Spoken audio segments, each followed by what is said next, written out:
ya. Selamat pagi teman-teman petani Indonesia. Pagi ini kita akan ngobrol-ngobrol ringan ya, mengenai kiat-kiat ya peluang bisnis di bidang pertanian ya. Banyak sekali pilihan ya kalau mau bisnis di bidang pertanian itu ya. Tapi yang menjadi keyakinan saya bahwa tidak ada usaha di bidang pembibitan di dunia pertanian itu kemudian rugi, itu nggak ada. Dalam rumus saya selama ini hampir 20 tahun ya lebih, itu tidak ada ruang bagi petani yang harus rugi kalau syaratnya satu, ditekuni ya, kemudian menguasai masalah, bisa tahu bahasa tanaman, tahu merawatnya, saya kira itu cukup ya. Jadi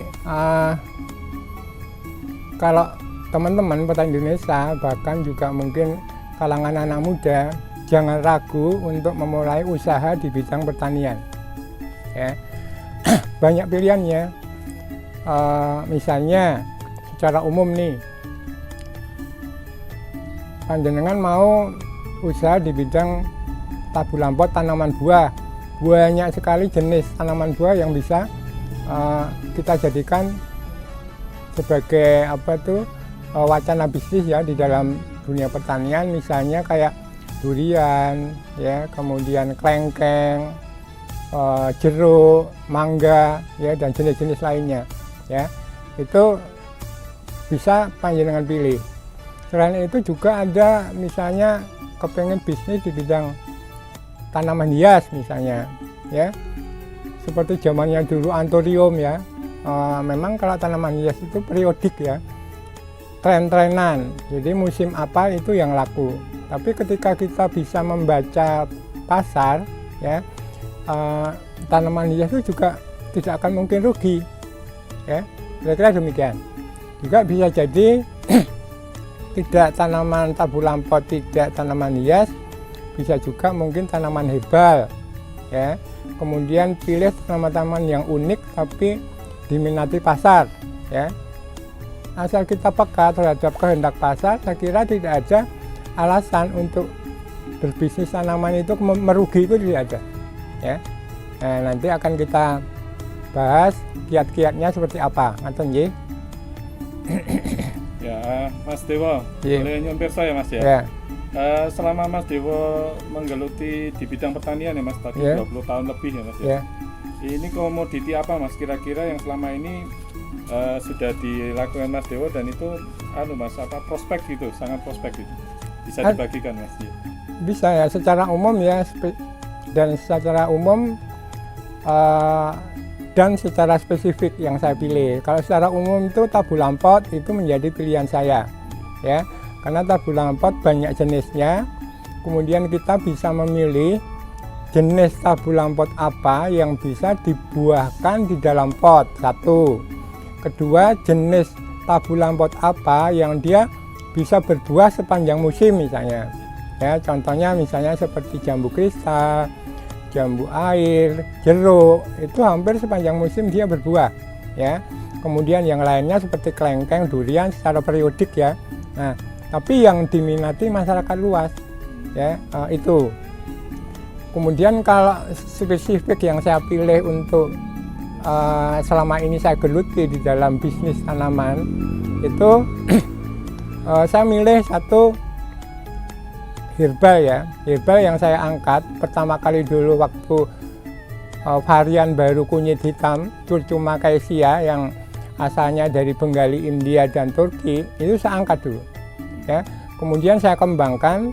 Ternyata kunyit hitam ini selain dia memang langka, punya khasiat tinggi terhadap pengobatan, dia juga harga bibitnya itu stabil ya, menjangkau kalangan menengah ke atas.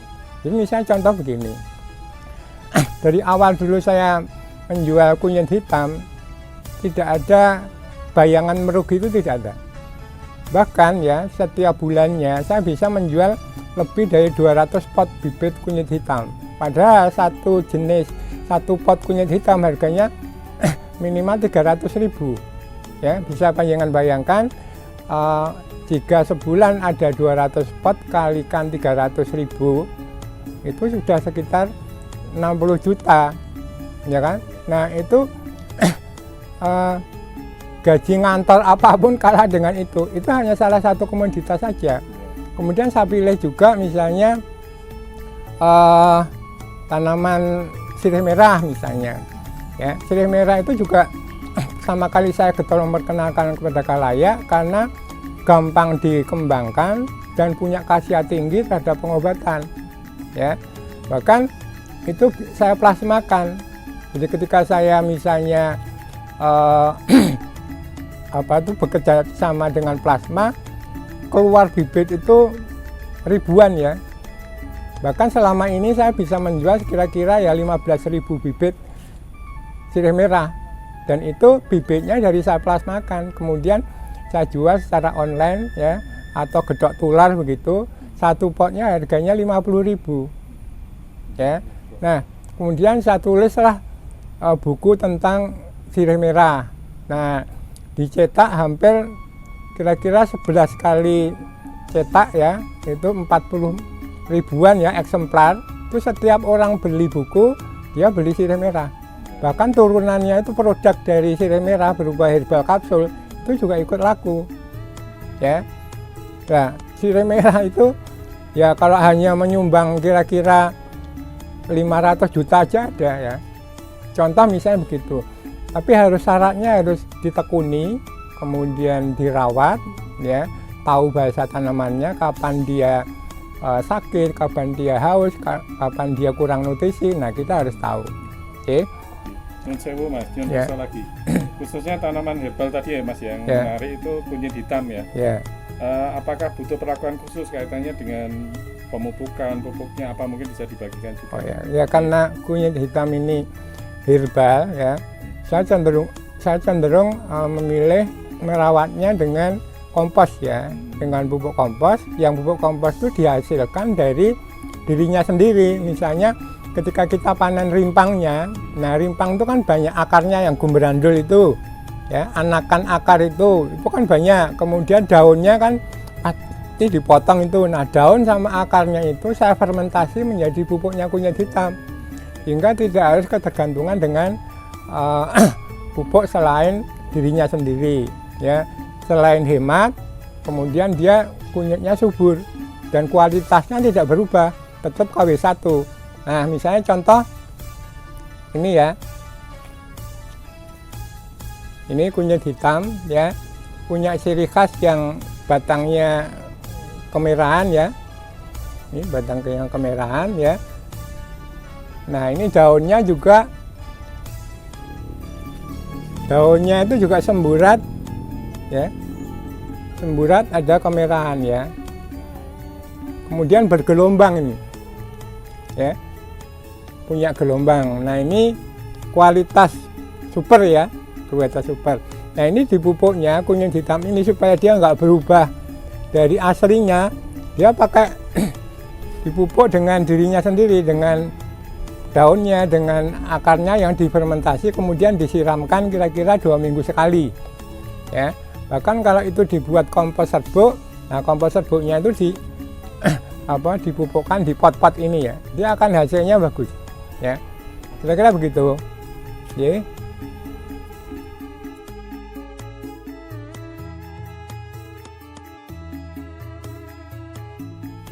Iya Mas Dewo, selain dua komoditas yang tadi ya Mas ya, yang cukup menarik, ada komoditas lain lagi nggak Mas yang pengalamannya bisa diceritakan ke kita? Ada, selain herbal yang kita pilih tadi, kunyit hitam dan sirih merah, saya juga milih keunikan tanaman ya, keunikan tanaman yang keunikannya itu akan kemudian menjadi minat tersendiri bagi kolektor ya, yang akan membelinya. Misalnya contoh lombok saru misalnya ya, lombok saru tuh contohnya seperti ini. Oke, ini yang ini bentuknya itu memang mirip-mirip punya panjenengan ya.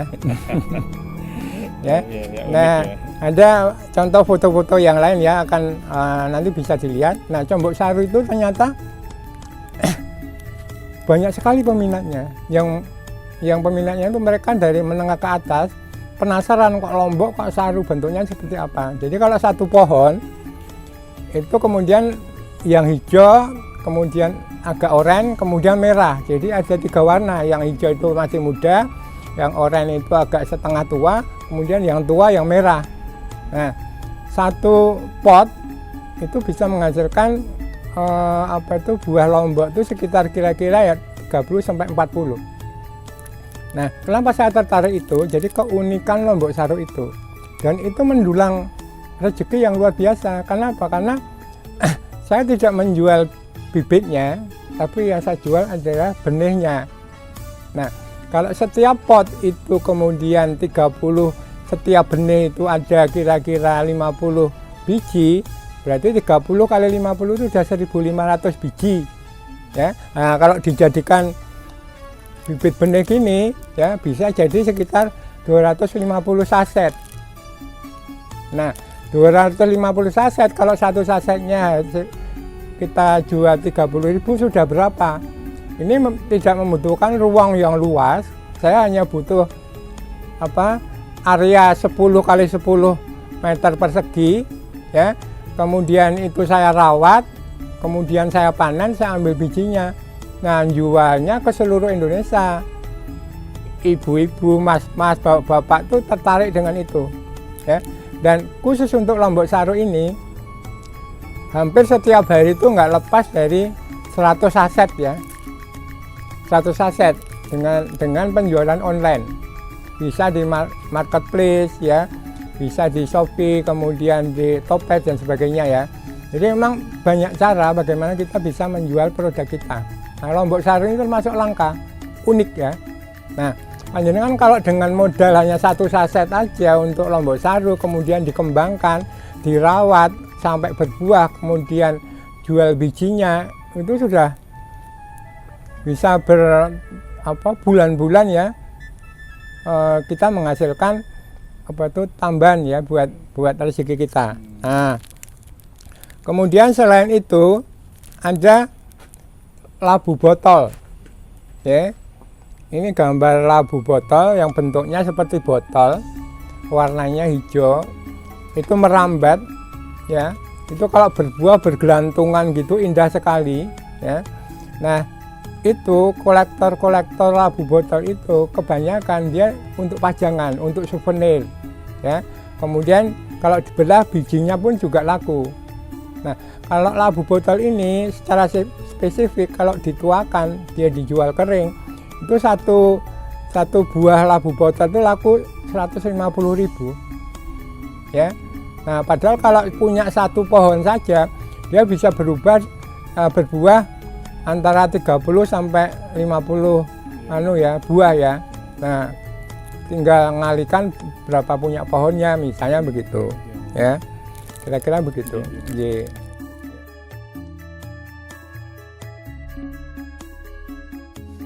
Selain itu, hobi, peluang bisnis kemudian menjadi hobi dan menambah penghasilan home industry itu tidak sebatas dengan pilihan tanaman yang akan kita jual, Mas. Ya, bisa juga kita kemudian menjual pupuknya. Ya, pupuknya itu bisa berupa misalnya kita membuat booster untuk tanaman tabu lampot misalnya. Kemudian membuat pupuk hama untuk tanaman tabu lampot misalnya. Jadi itu ada nilai plus tersendiri karena kita bisa memproduksi sendiri apa-apa yang dibutuhkan oleh tanaman. Misalnya contoh ini ya. Ini booster Multicasia GPT. Ya. Booster Multicasia GPT itu kegunaannya bisa untuk nyetek, bisa untuk nyangkok, bisa untuk nyangkok sisip, bisa untuk diolesi untuk sambung susu ya. Kemudian juga penyubur tanah ya. Jadi ini sangat kompleks. Jadi sebagai Multicasia, nah itu bisa kita buat sendiri. Nah, di video-video sebelum ini saya sudah membagikan bagaimana caranya membuat booster Multicasia JPT ya. Nah, monggo nanti dilihat lagi. Nah, misalnya selain untuk booster, misalnya kita buat ini NS Hama ya, NS Hama Tabulampot Natustek. Ini produk generasi terbaru berupa cair ya, kita buat sendiri. Kemudian bagaimana cara membuatnya kemarin sudah kita buka bersama ya, proses pembuatannya NS Hama Tabulampot. Jadi memang terkait ya, berkaitan hobi atau bisnis, peluang bisnis di tanaman, kemudian dikaitkan dengan produk-produk pupuknya ataupun mungkin hamanya. Jadi menyatu. Nah, tidak ada alasan bagi kita yang kreatif, yang selalu berinovasi, untuk kekurangan cara atau kekurangan ide ya, untuk bisa menghasilkan finansial yang cukup buat kita. Ya. Jadi ini tidak harus pokok, bisa juga sebagai samben. Misalnya panjenengan ngantor, punya pekerjaan khusus, kemudian di waktu yang lain panjenengan sudah bisa nyambi bisnis. Nah, khusus untuk produk Natustek generasi baru ya, selain ini ada booster untuk Multicasia JPT, kemudian hama, ada lagi yang booster khusus untuk Tabulampot. Jadi merangsang pembungaan, kemudian mencegah bunga rontok ya, kemudian menyuburkan tanah bagi tanaman Tabulampot ada. Kemudian satu lagi juga ada booster digunakan untuk tambahan nutrisi atau fermentasi bagi pembuatan media tanam cangkok ya. Jadi media tanam cangkok itu kan terbuat dari sekam bakar, kokopit, kemudian kompos. Nah, dicampur dengan cairan booster itu ya, dicampurkan, difermentasi, kemudian hasil medianya itu diwadahi ya. Seperti contoh misalnya ini ya. Nah, itu terbuat dari itu. Nah, teman-teman, setiap pembelian produk kita NS generasi baru, selama persediaan masih ada, itu panjenengan mendapatkan bonus saset ini ya. Isinya ada sirsat madu, kemudian labu botol, kemudian lombok saru, sama melon ya, sama melon golden. Nah, kita akan bahas selain produk ini, setiap pembelian produk ini harganya 70.000 ya. Panjenengan dapat free melon golden super ya, melon golden super free. Ini harganya 35.000, ini harganya 70.000, sama dengan ini ya. Nah, kalau panjenengan beli ini selama persediaan masih ada, panjenengan dapat free ini selama persediaan masih ada. Tapi kalau panjenengan tidak membutuhkan produk kami, tapi hanya membutuhkan benihnya, ini harganya 35.000 ya, 35 free ongkir ya. Nah, saya akan ceritakan peluang bisnis melon golden super ya. Ini buahnya banyak sekali ya. Bisa sistem dikebunkan, bisa sistem dengan para seperti kita nanam anggur ya, bisa dibuat Tabulampot juga. Nah, teman-teman, ini supaya menggugah semangat kita untuk petani seluruh Indonesia, ini hanya salah satu contoh aja. Jika kita punya kemauan ya untuk menggeluti suatu usaha, contohnya ialah melon golden super. Nah, melon golden super itu di pasaran banyak sekali peminatnya. rasanya kenyal, seger. Kalau panjenengan sering beli buah pir ya, mirip-mirip buah pir itu, dan dia awet, tidak gampang bernyek ya. Nah, bobotnya setiap buah itu bisa mencapai 2 kilo sampai 2,3 kilo ya. Nah, seperti apa peluang bisnisnya ya? Bentar lagi kita bahas ya.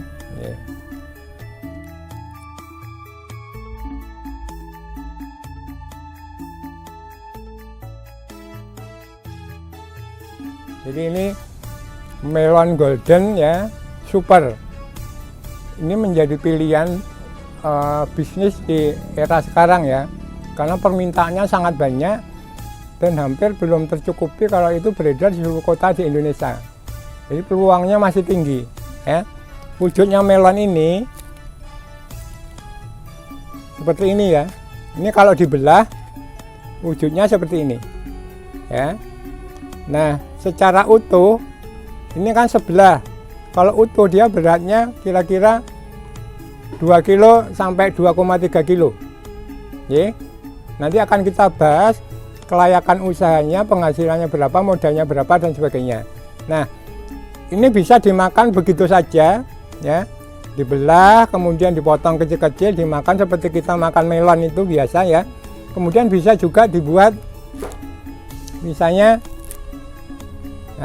minuman ya, dikasih seperti di lubang-lubang begini ya. Ini segar sekali ya, bisa untuk minuman segar.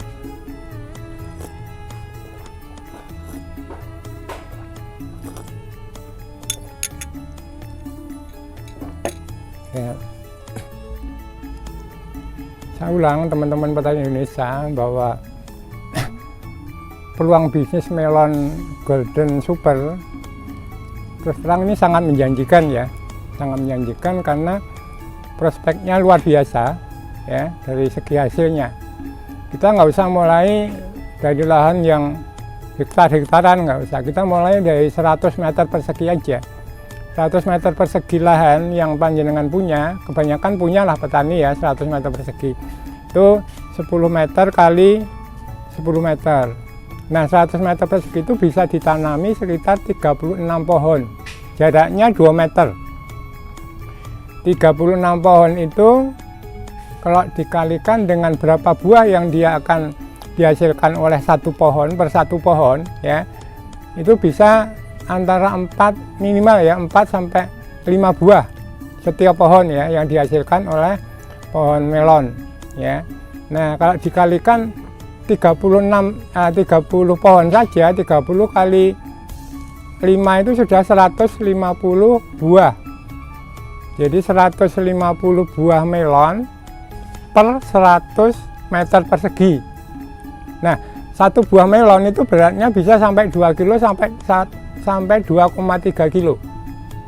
Nah, kalau dihitung semua jumlah kiloannya per 100 meter persegi itu bisa menghasilkan 320 kilo. Coba bayangkan 320 kilo per 100 meter persegi. Nah, tinggal di harga petani itu berapa? Misalnya di harga petani minimal 17,5 sampai 20.000 ya. Itu kalau udah di supermarket sudah lebih ya, udah 35 ribuan. Nah, kita ambil 20.000 aja tengah-tengah ya. Itu 20.000 kali 300 kilo itu sudah 6 juta. Per 100 meter persegi itu 6 juta. Dalam tempo 2,5 bulan.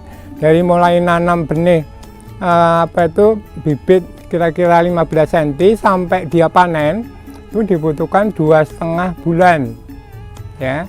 2 sampai 2,5 bulan itu sudah bisa panen. Ya.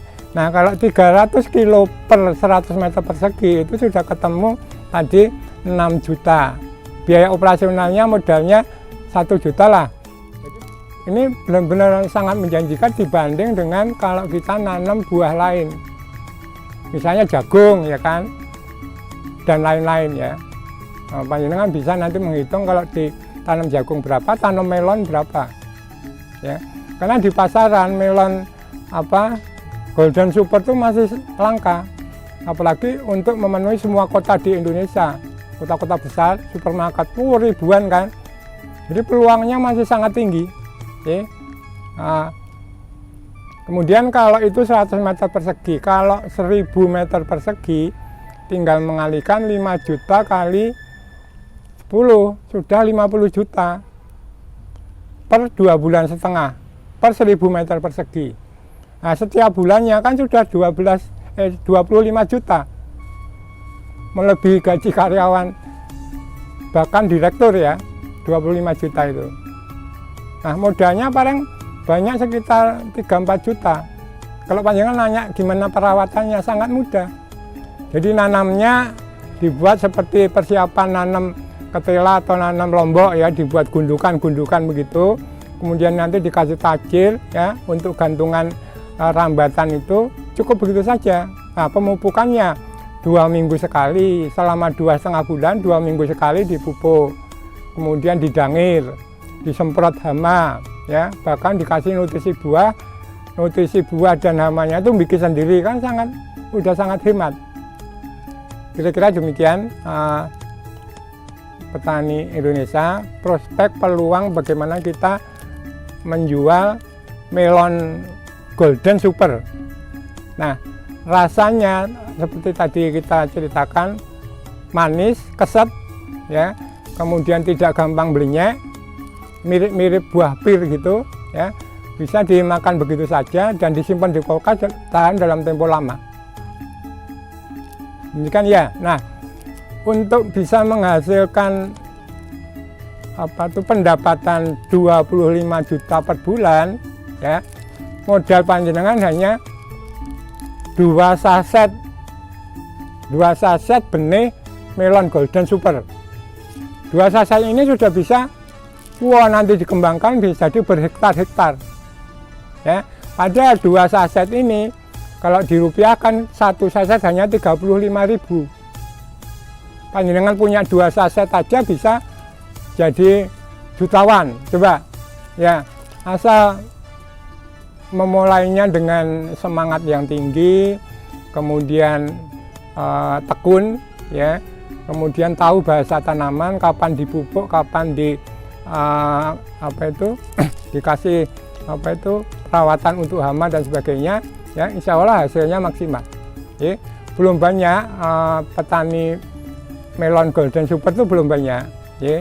Jadi kesempatan untuk mendulang rezeki, nambah penghasilan itu masih sangat tinggi di era-era sekarang ini ya. Kira-kira demikian ya, sekitar studi kelayakan melon Golden Super ya, yang benar-benar jika itu ditekuni akan menghasilkan lebih dari sekedar apa yang kita harapkan. Kata nggih.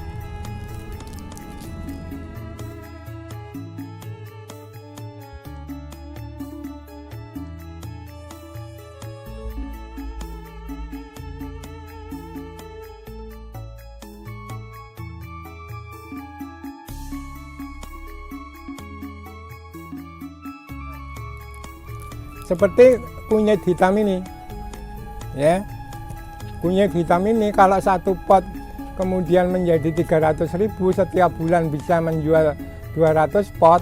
Nah, 200 kali 300 itu sudah 60 juta, itu minimal. Kalau lebih dari 200 berarti lebih dari 60 juta. Nah, syaratnya apa? Menggelutinya dengan serius, perhatian, tahu bahasa tanamannya, tahu pemupukannya ya, dan ulet. Kira-kira demikian. Pasti kemudian panjenengan tanya gimana cara jualnya. Nah, sebentar lagi akan kita bahas gimana cara menjualnya. Jadi ada trik-trik khusus.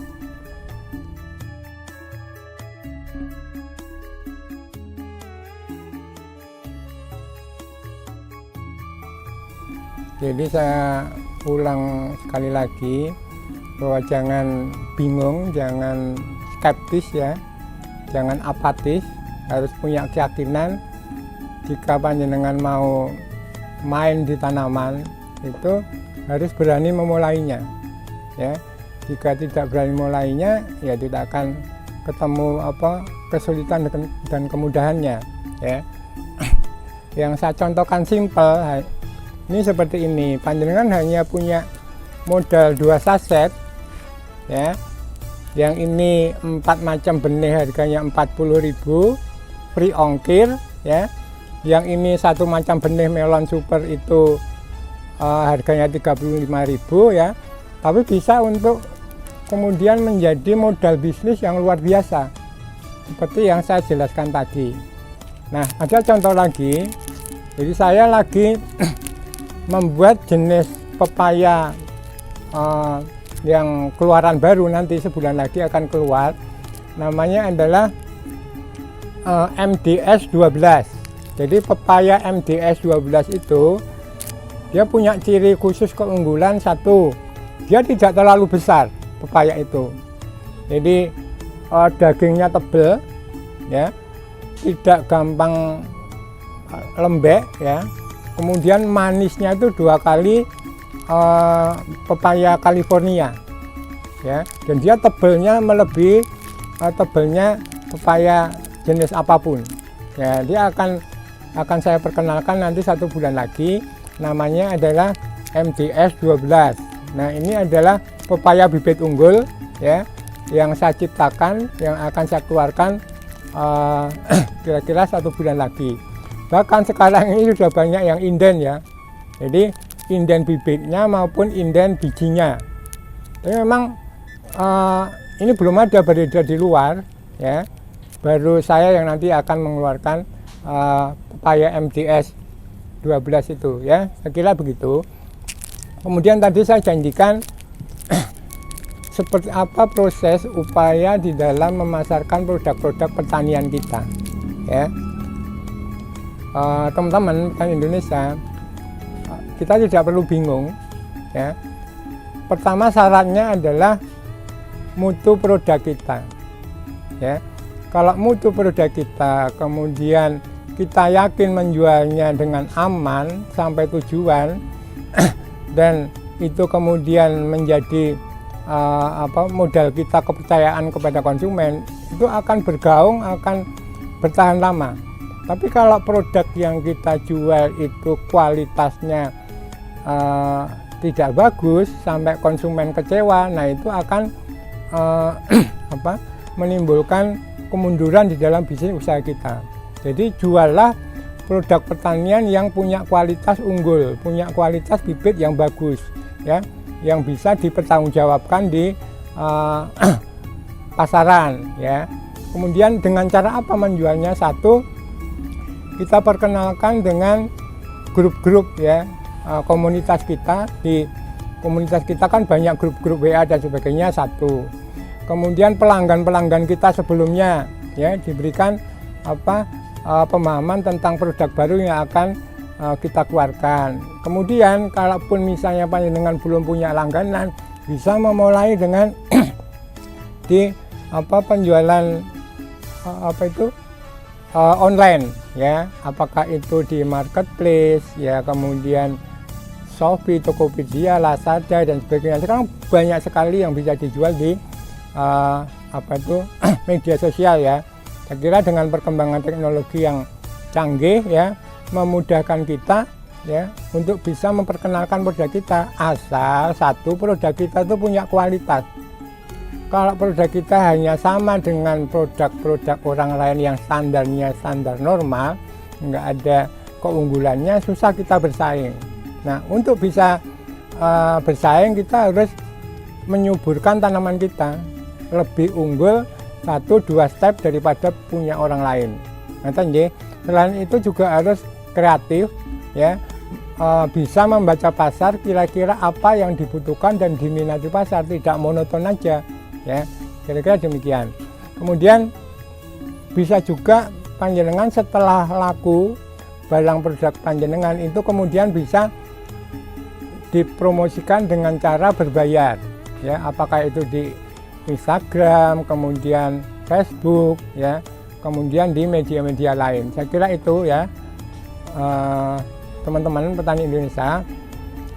Sekali lagi, banyak jalan, banyak cara ya untuk bisa kita menambah penghasilan kita secara tidak terlalu sulit ya, asal satu yaitu kejujuran, kemudian kualitas produk, kemudian mau berbagi ya terhadap semua orang tentang bagaimana proses pembuatan menciptakan produk-produk unggulan daripada tanaman-tanaman yang kita jual ya di pasaran.